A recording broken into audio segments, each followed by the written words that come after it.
New alarm bells ringing tonight on the coronavirus outbreak in this country. Doctors say the virus is spread through droplets when someone coughs or sneezes. And I think the business community, it's in their interest that people actually stay home and stop the spread. For a business that can allow more employees to telecommute, we want you to do that. Hi, friends. I'm Andy Paul, host of the Sales Enablement Podcast, and I want to encourage you to listen to my brand new special 6-part podcast miniseries titled Selling with Purpose. The team behind Sales Enablement Podcast and I put together this incredible series of inspiring conversations exploring what it means to sell with a mission greater than just hitting your numbers in this era of COVID-19 and beyond. So tune in to hear from world-class enterprise sales leaders and learn how their 6 companies will close $50 billion selling remotely. See how they've supported essential workers with the products and services they need to stay safe and thrive during this time of crisis. Subscribe to Selling with a Purpose now on Apple Podcasts, Spotify, Stitcher, or wherever you listen to podcasts.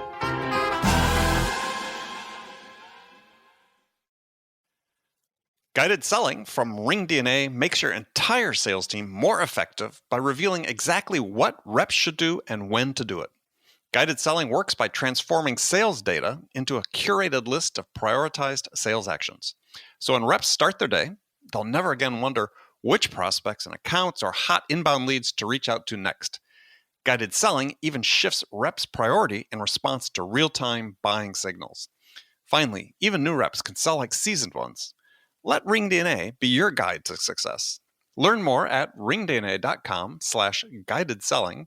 That's ringdna.com/guided selling.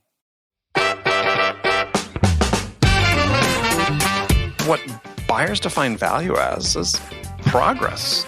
If I had a meeting with you as a seller, the value is, am I closer to making a decision? Have I made progress toward making a decision as a result of this interaction? That has value. In the absence of that, there was no value. That's right. And there's actually a couple more words. You're right. Progress is a powerful motivator, but there's a second component of motivation kind of at the top of the list of motivation, which is meaning. And actually, I think from the progress principle, they say making progress in meaningful work. And that's where these sort of reactive tasks are so deceiving because it feels like, yep, read that email, check, made progress, right? One fewer email in my inbox, made progress, but it wasn't meaningful progress.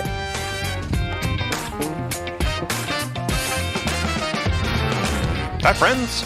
Welcome to the Sales Enablement Podcast. I'm your host, Andy Paul. That was Maura Thomas, and she's the author of a book titled Attention Management, How to Create Success and Gain Productivity Every Day. And Maura's joining me today on Sales Enablement, episode 784, to talk about individual personal productivity. Now, Maura's going to share with us why time management is not the solution to increasing personal productivity, because when distraction is the enemy, and that distraction comes in an increasing number of digital forms, the cure is what Maura calls attention management. And we'll dig into why we're thinking about productivity all wrong and how to manage your attention. If you think of your attention as an asset that you're trying to manage, we'll talk about how to manage your attention and accomplish that in a communications economy, which is driven and profits by holding and capturing your attention, otherwise distracting you. So we're going to dive into some very specific strategies and tips Maura has for managing and eliminating the distractions that are bleeding away your attention and your productivity. So all this and much, much more. But before we get to Maura, I want to let you know that the whole team of people who work here to produce this podcast are incredibly grateful for all of you who support us by listening to the show, telling your friends, and sharing it on social media, and most importantly, subscribing to the show and giving us your feedback in the form of a rating and review. And if you haven't already connected with me on LinkedIn, please do. You can search for me, Andy Paul, or the usual preamble on LinkedIn /real Andy Paul. All right, let's jump into it with Maura. Maura Thomas, welcome to the show. Thanks for having me on, Andy. Happy to be here. Well, it's nice to meet you. You're joining us from where today? From sunny Austin, Texas today. Sunny Austin, Texas. That sounds nice. It's not sunny where I am. In fact, the windows are rattling because the wind's blowing so hard. Beautiful day here in Austin, Texas. But the question is, since we're recording this in the middle of the great COVID shutdown, is can you leave the house? Not really. I mean, we go out and exercise, hikes and bike rides and that kind of thing. But our big outing these days is the grocery store. Fully masked up and gloved up, right? Yep. Got to do it. Yeah, it's a different experience these days. So it makes you wonder, when's it going to be a point in time when we feel comfortable going to the grocery store without a mask and gloves? It's such a new world. I'm wondering if handshakes are gone forever. Well, yeah, I've thought about that. It's a good question, especially when you're in sales. You're out meeting people all the time. Depending on the job, you could be out all the time meeting customers in the field.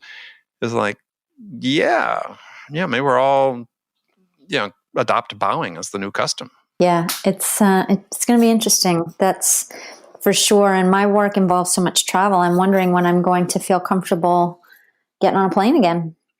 Yeah, well, I on the plane usually 4 times a month. That's like, yeah, I worry the same thing. Or not worry, but wonder about the same thing. Is actually my wife and I have our first airline flight booked for the 28th of this month, which is May. They were recording this, and it's like, okay, we're gonna do it. We got to do it. So it's like, okay, be prepped, which we were the last time we flew. Right before the shutdown went into effect, is masks, gloves, sanitizing wipes to wipe down our area, all that stuff. So, brave new world. So, for sure. All right, we're gonna. I'm glad you're joining us because we're going to talk about your book, Attention Management: How to Create Success and Gain Productivity Every Day. And now, productivity is a big topic of mine that I'm always fascinated to talk to people about. So, excuse me, I choke on my words. How do you define productivity?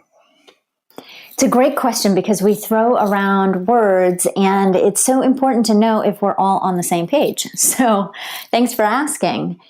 There's a very specific definition of the word productive that guides my work, and it is achieving or producing a significant amount or results.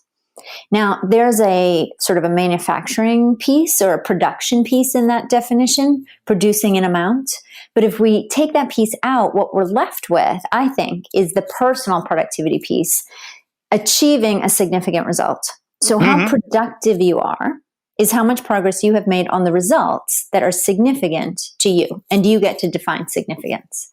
Yeah, and I'm glad you define that for us, because that aligns with what I believe productivity is in part. I mean, in sales, you have outcomes, right? You're getting an order for a certain amount of revenue. But I look at it as that if you're doing activity that isn't going to contribute to producing an outcome, then by definition, isn't that perhaps unproductive work? Well, and a significant outcome at that. Right. Exactly. Yeah. And that's the thing, is that we spend so much of, it's very easy for our days to pass where all we do is react. We answer emails, we answer the phone, we answer instant messages, chats, communication. We react to all of those things. And at the end of the day, you feel like you didn't even have a minute to breathe, but you actually got really nothing done. Yeah, even though you felt like you got a lot done. Yeah, exactly. Right. So you had an interesting phrase in the book. I'm interested in your interpretation of it. You said, quote, we undervalue the achievement and overvalue the importance of the interruption. So tell us what you meant by that. Yeah, I had an example from a client that I think just shows how true this is so clearly. I teach in my sessions that people should close out their email so that they can do important work. So this guy, we'll call him Joe. He had this really important project, like job was writing on the success of this kind of project that he had to do to get done. It was due. And he didn't close his email. And he got an email from his boss. And he felt good that he was checking all of the emails as they came in while he was doing this project, because one of them was from his boss, and he was able to respond to his boss immediately with the answer that his boss was looking for. And he said, see, I would have missed that had I closed out my email. And I said, but how much longer did it take you to do the project? Yeah, but my boss is really important. So then I said, well, let's talk to your boss. Was that really urgent? Was that worth interrupting to get the answer to that question? The boss said, no, I would have just gotten it from someone else. It wasn't that important at all. But Joe said to me, but see, he would have gotten it from someone else. So it's such a good thing that it was some sort of contest, right? That he had to be the one to answer his boss immediately. Yes. Never mind that he was interrupted while he was doing the project, that it was a critically important project, that it took him much longer to do it, that it needed more proofreading when he was done. Never mind all that. He could answer his boss immediately. Well, it sort of gets to that point about sort of having a mindset of scarcity, right? I mean, Joe was thinking, well, there's not enough credit to go around, so I need to make sure I grab some of that. Yeah, exactly. Right, which creates and it contributes to distractions, right?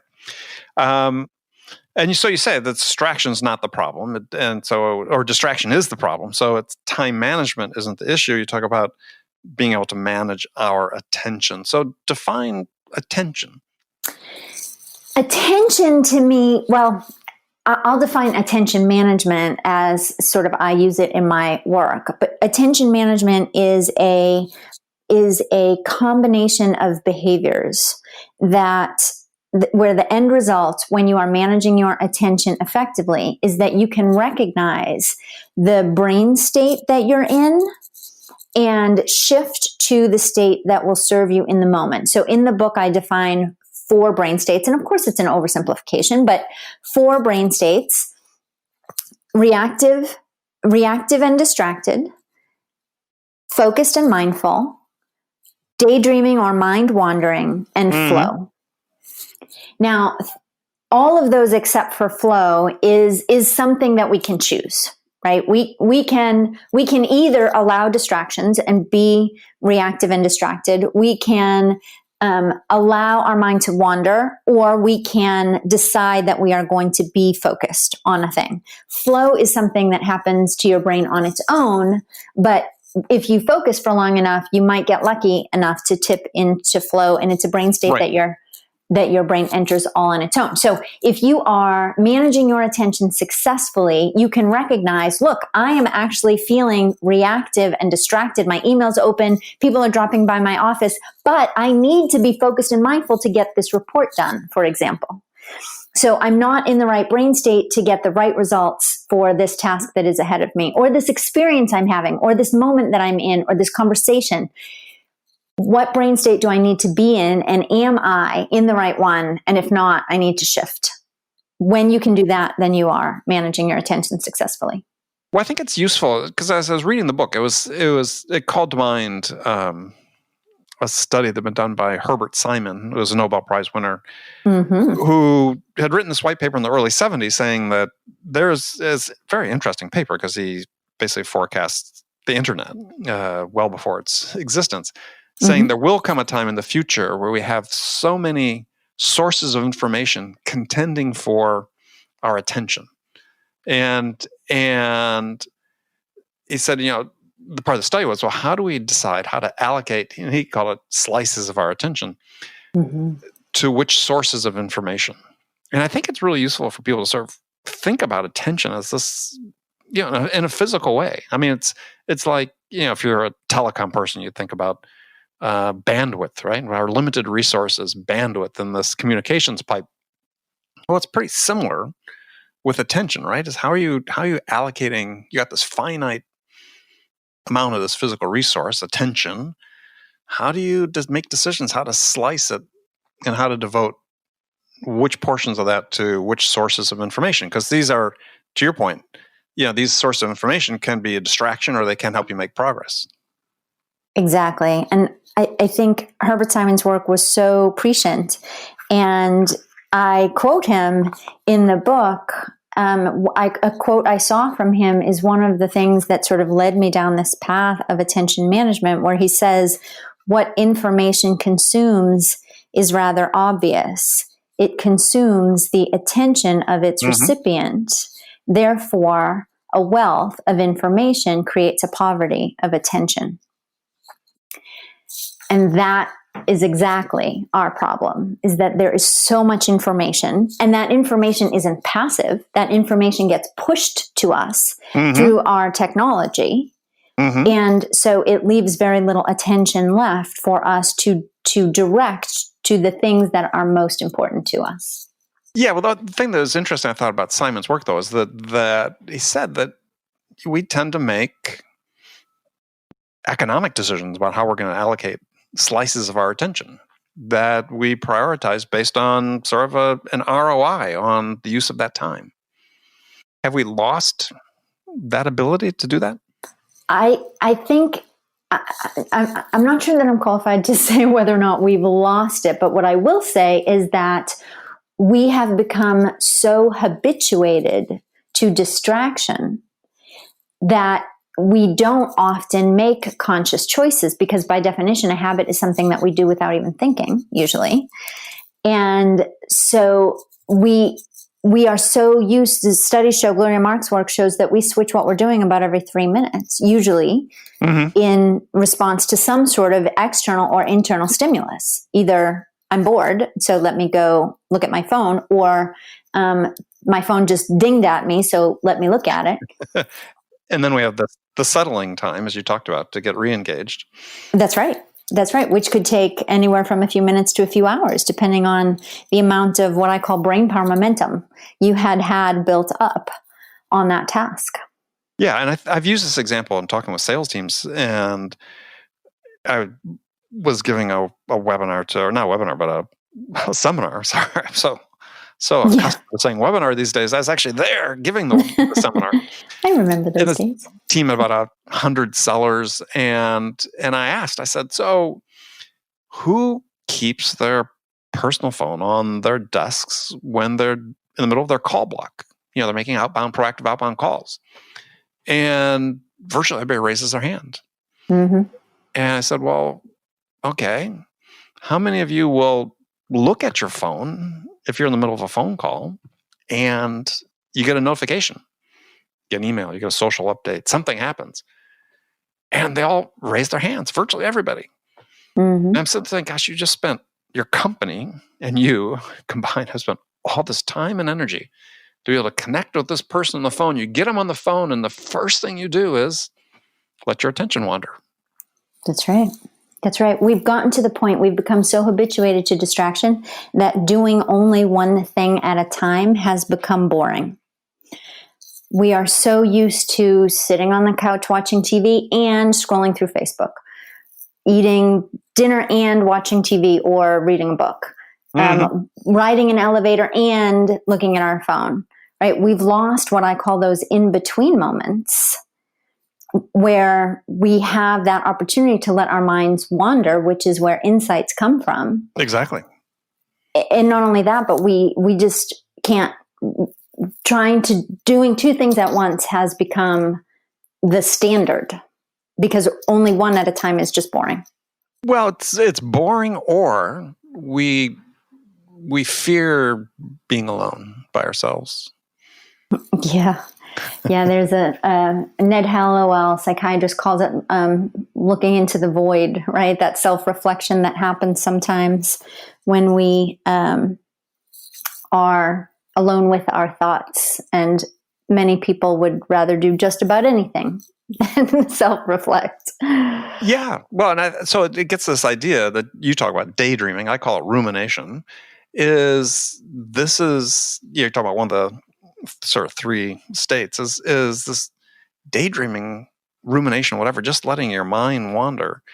People might think, well, that's a waste of your attention. Actually, it's hugely productive. It's super productive. We have forgotten that just being is productive, because when our minds wander, and for me, I sort of see a difference between rumination and daydreaming. Rumination sounds a little bit more punitive to me. Rumination is kind of when I'm beating myself up about something that happened, or I should have said this, or I should have done that, or I should have handled that differently, or that's what I think of as rumination. To me, daydreaming is just sort of reflecting on what I've read or what I've seen or what I've heard or what I've done, and making connections and just, seeing what my brain produces, because that's when we get the solutions to problems. That's when we have an insight. Our brains are not obedient, right? You can't say to yourself, I will now solve the problem. Right? Your brain just doesn't work that way. You have to sort of, you have to get, there's a book called Nudge where they describe the elephant and the rider. Mm-hmm. I think it's in Nudge, where they write your consciousness is the rider and your brain is the elephant. The elephant is a very powerful beast if you let it do its thing, right? Sometimes the rider has to get off the elephant and just let the elephant do its thing. Yeah, I've used this examples for sellers before, but again, I call it rumination. But I agree with you. It speaks to a little bit level of deliberation, perhaps, than daydreaming. But is that, since we've seemingly do it less, is everybody wants to sort of put things away. One thing's about the digital distractions, especially in sales. We're going to update Salesforce with the record of this call and this interaction we just had with this buyer. And then I'm not going to think about it again because I know it's in Salesforce. Mm-hmm. Whereas instead, it's like, but we need to keep whatever the term, rumination or daydreaming. It's got to be there because that's how we process what's going to happen next. Mm-hmm. And this isn't wasted time, to your point, is I think that a lot of people think it is because I got to be doing something. It's like, no, this is hugely productive. This is how you solve problems. You can sit down to solve a math equation. But oftentimes, if it's something you haven't done before, you'll take a break. You may go take a shower. The solution will come to you in the shower. Exactly. One of my great fears in life is all the good thoughts come in the shower, and I don't write them down, or I have to make sure I'm conscious about writing them down as soon as I get out. Yeah. Well, and because the shower is one of the few places these days, although not for much longer, where we don't have our phones in our hands. I think I'll avoid having mine in there. How about you? Yes, I think so. And I have seen, actually, I haven't seen them, but I have been told by a client that there are tile crayons, right? So that you can keep them in the shower, so that you can capture those great ideas that you have by writing on your shower tiles with the crayons. I haven't ordered some. That's going on my list here. I'm writing that down. No matter where your sales team is working from, RingDNA can enable them to be more productive and effective. RingDNA offers a complete platform for remote sales teams that gives reps the tools they need to connect with more prospects and create more opportunities and drive more revenue no matter where they're working from. And managers can get real-time insight they need to coach reps to success. Win more deals from anywhere on the planet with RingDNA.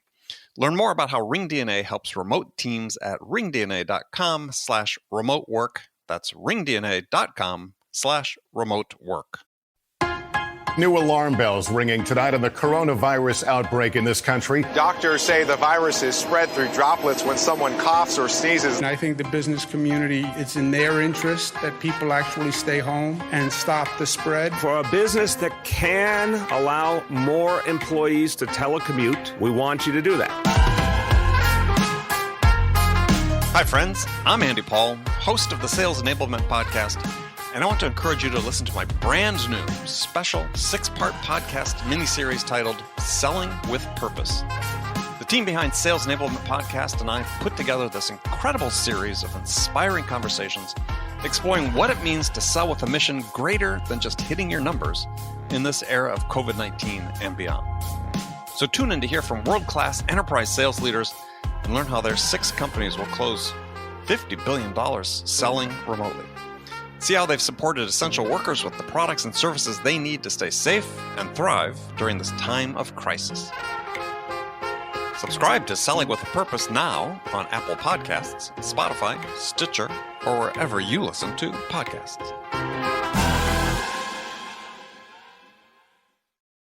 But another key point you make about the idea of being distracted and our attention being diverted is that the technology sort of makes us think of we want to be able to consume things in fast, short, and simple ways.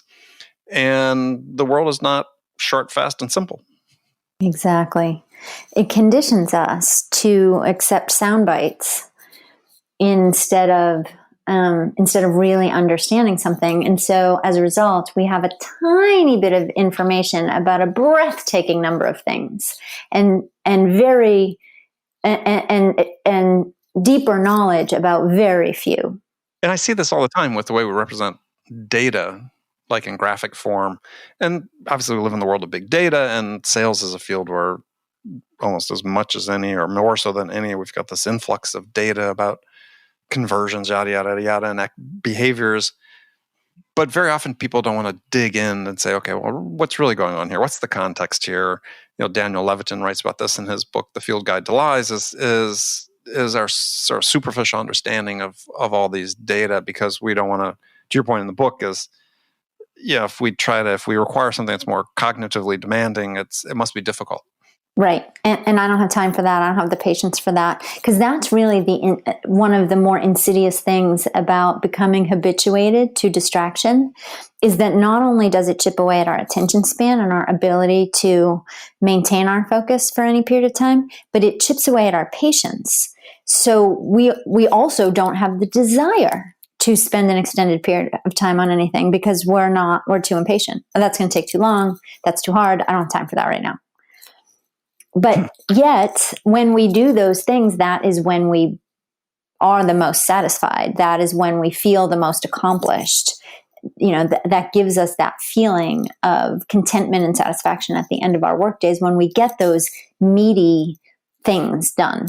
When we make progress. And I like the part you'd had the quote from psychologists just recently, Annabelle and Steve Kramer. It says, I guess is principle they call the progress principle. Mm-hmm. The single most important thing, of all the things that can of all the things that can boost emotions, motivation, and perceptions during workday, the single most important is making progress. And I find this so interesting, because on the buyer side, there's been a bunch of research done about buying behavior. And someone said, well, how do buyers define value when they're interacting with sellers? How do they define value? And because value is one of these great cliche terms we use in sales all the time.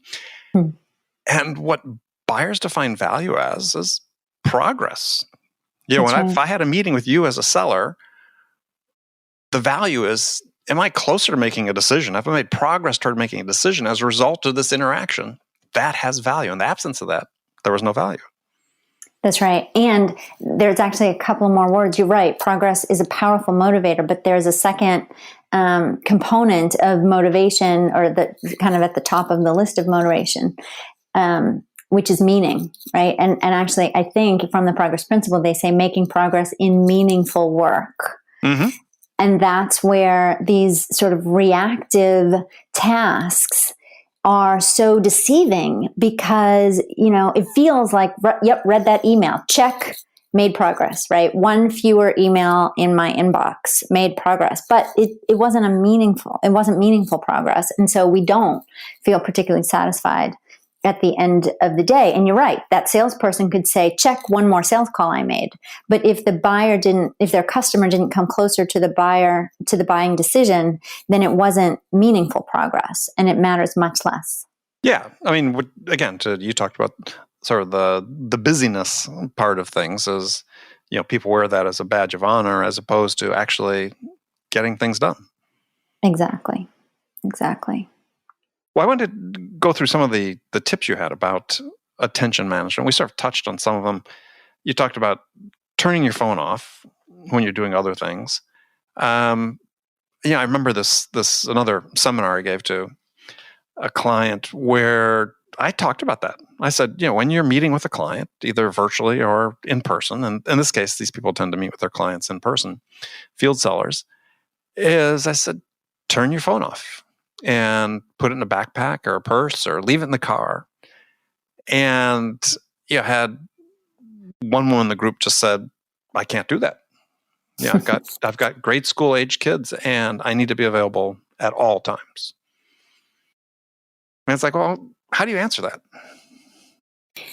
It's interesting, because you're exactly right. I would say in the car is the best is the best recommendation, because a study out of Virginia Tech showed that having our phone in our presence, even if we can't see it, even if it's face down and silent, or if it's, in a pocket or in a bag, but still in the room, it lowers our cognitive capacity, according to the study.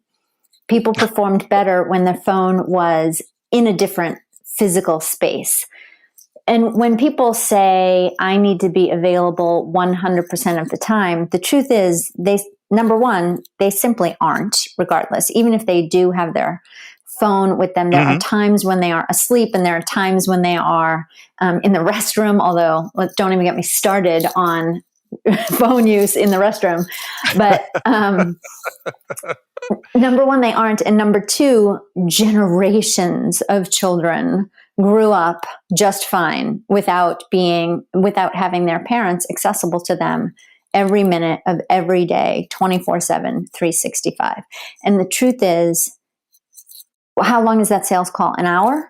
If you feel like you can't be away from your device for an hour, then I would suggest probably you don't need help with your productivity. You need help from a licensed mental health professional. Well, yeah, I usually will preface that conversation as the seminar by holding up the phone and saying, this is a WMD. This is a weapon of mass distraction. Mass distraction, exactly. And people think, well, okay, if I leave in the car, then how am I going to set up the meeting with the buyer when at the end of the meeting? It's like, well, go get it. Yeah. I mean, alternatively, I'll suggest to sellers is what you do is you hold up your phone to the buyer and make a show of turning it off completely, powering it down at the start of the meeting, saying, this is a really important meeting. I'll make sure we're not disturbed. Turn the phone off.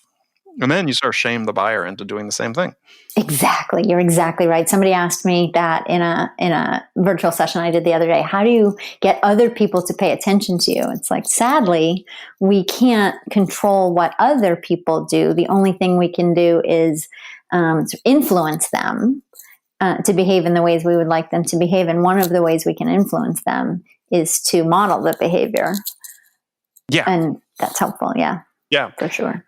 So another thing you talk about is a recommendation for maintaining attention management is checking your email on scheduled intervals. And I think this is hugely important. And I'm not always, I have to admit, not always consistent with this.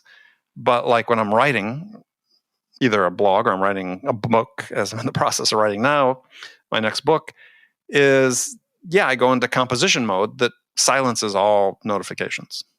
Yep. I would say scheduled is one word. Periodic intervals is another word. I don't necessarily, I think there are some people who make what I consider to be a mistake by publicly announcing, I check my email at 10 a.m., 2 p.m., and 4 p.m. And I think that the idea, the concept behind that is a good one. Periodically throughout the day, absolutely.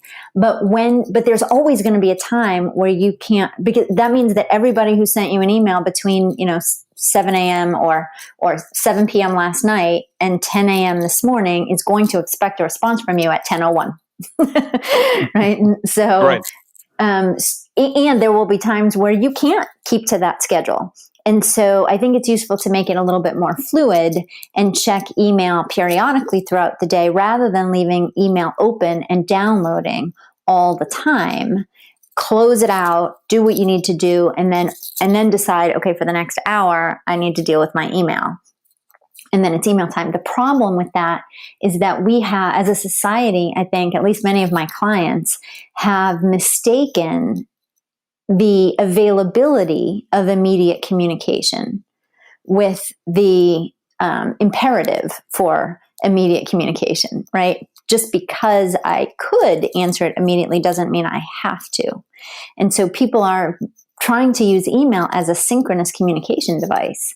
What I tell my clients is if you're doing that, you're doing it wrong. Email is an asynchronous communication device, and you'll never get anything meaningful done if you try to read every email as it arrives.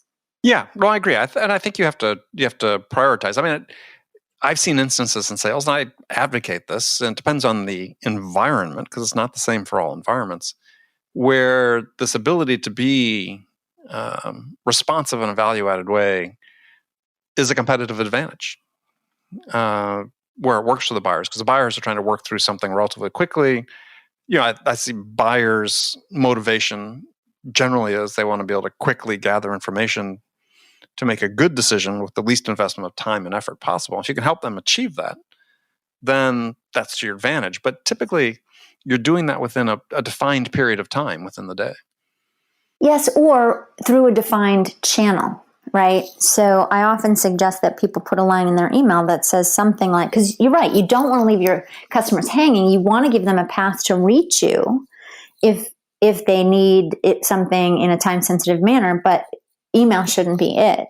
So I suggest people put a line in their email signature that says something like, I check my email periodically throughout the day. However, if you have a more urgent or time-sensitive need, please feel free to whatever, call me, text me, have me paged, text me, yeah. Whatever, right. Whatever the path is. And I think you can message that to your clients as a competitive advantage by saying, your work is important and I will do it better when I can do it in an undistracted way. And so as a result, I can't be checking every email as it arrives.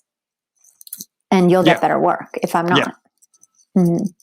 So another thing you recommend, which I think is very useful, and I use them usually during sort of concentrated sprints or so on, is timers. Yes. I use a Pomodoro timer. So 25 minutes on, 5 minutes off, and stand up and walk around and do something different. What's your take on that? The idea is that human beings gravitate naturally towards stopping points. And so we need to, oftentimes the way that we write things down on our to-do list or enter things into our to-do list is we enter it in a way that isn't really helpful. We'll say things like, or plan the strategy or roll out the product or even, write the book or things that are not really actionable. Mm-hmm. And so I recommend... They're too macro. Yeah, exactly. Right. And so I recommend that people break things down into small bites. So be very specific in those small bites about, start the task when you write it down with an action verb, something that is actionable, right? Organize is an action verb, but it's not really actionable. What does that even mean? Like, how would you start that right at this moment? It requires thought. But something like, as opposed to organize the staff meeting, you might say email the staff about the meeting because that's very clear. It's actionable. You know exactly what it means. Yeah, so David Allen would say before you could do that, in his getting things done, is you'd have to say, define what the agenda is, say, determine who needs to be invited. He would say you actually have like 6 or 7 pre-steps there if you really break it down. In that example, true. Yeah. Yes, there could be. But when it comes to that, those sprints, if you need to have some sort of stopping point. So, right, you and I working on books, we might say incorporate the edits from the publisher is something that is often on my to-do list, right? You send the chapter off, they send it back with all the track changes in it, right? And so incorporate the edits. Well, if I just said incorporate the edits and I've got 4 chapters to do, I'm going to skip that all day long. So I might say incorporate the edits for the first 5 pages, or incorporate the edits for chapter 2, or incorporate the edits for 30 minutes and use a timer. It doesn't really matter what the stopping point is. The point is you need to give yourself a stopping point. Now, you might build up enough activation energy, right? You might get rolling. You might have that brain power momentum that I talk about. And you might think, wow, I'm on a roll. I'm going to blow right through this timer or this stopping point that I've set. Great. Do that. But if you're having trouble with your focus when the timer goes off, or when you get to the end of the chapter or the 5 pages or whatever you've set at that stopping point, it's really useful to have a stopping point. Yeah, I think the challenge for salespeople throughout this whole discussion we're having with Maura is in this idea of attention management, which is so critical, is that you have to break free from this idea that so much of what you do is sort of process driven and that you're on autopilot. And because attention management requires being deliberate about the choices you make. And this is oftentimes hard for sellers to understand, is that you have this choice, right? How are you gonna spend this time or invest this time in a way that enables your buyers to make progress? Well, and you're exactly right. And if you're going to, in order to add value, you need to be more than just transactional, right? And these reactive processes, answering emails, answering the phone, reacting to all the variety of distractions that assault us all day long, those are sort of transactional, as opposed to putting together a thoughtful proposal or report or analysis for your client to offer something that is really valuable beyond the transaction. You need to be thoughtful and undistracted for an extended period of time. So I really think that attention management is a competitive advantage for sales staff. Oh, I agree. And so I urge people who are listening to buy this book. This is Maura promised when she sent it to me, you could read it in an hour or less, which I did, which promised delivered, which from a sales standpoint, always builds your credibility. The book's called Attention Management, How to Create Success and Gain Productivity Every Day. And yeah, I recommend people pick it up and read it. It's a quick, easy read, but a lot of great information in there. And Maura, how can people connect and find out more about what you're doing? If your listeners want to assess their own level of attention management, I've created an assessment for that, and they can take that for free at maurathomas.com/assessment. And that will put them, based on their answers in the assessment, it will put them on the path and give them a starting point. Excellent. All right. Well, Maura, it's been a pleasure. Thanks for joining me. Thanks so much for having me, Andy. Okay, friends, that's it for this episode. First of all, I want to thank you for taking the time to listen. I'm so grateful for your support of this show. And I want to thank Maura Thomas for sharing her insights with us today. If you enjoyed this episode, please subscribe to this podcast, Sales Enablement with Andy Paul, on iTunes, Spotify, or wherever you listen to this show. And if you could also leave us a rating or review and let us know how we're doing, we'd appreciate it. You can do all that on your phone in less than a minute as soon as this podcast is over. So thank you for your help. And thank you so much for investing in your personal development today. Until next time, I'm your host, Andy Paul. Good selling, everyone.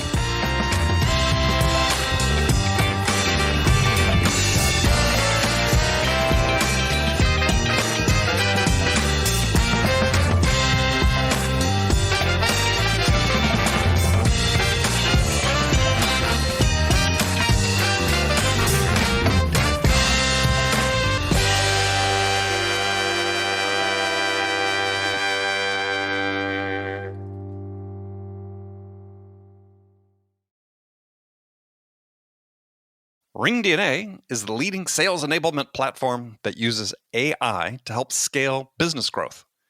Trusted by the top companies across the globe, RingDNA offers a suite of powerful tools for every sales role. The RingDNA Dialer radically improves sales productivity and call connection rates, while guided selling helps reps know exactly what to do and when to do it. Conversation AI uses artificial intelligence to surface the most impactful coaching opportunities in real time. So, no matter where your team is working from, the RingDNA platform can help them exponentially increase call connections, opportunities, and revenue. Learn more at ringdna.com/platform. That's ringdna.com/platform.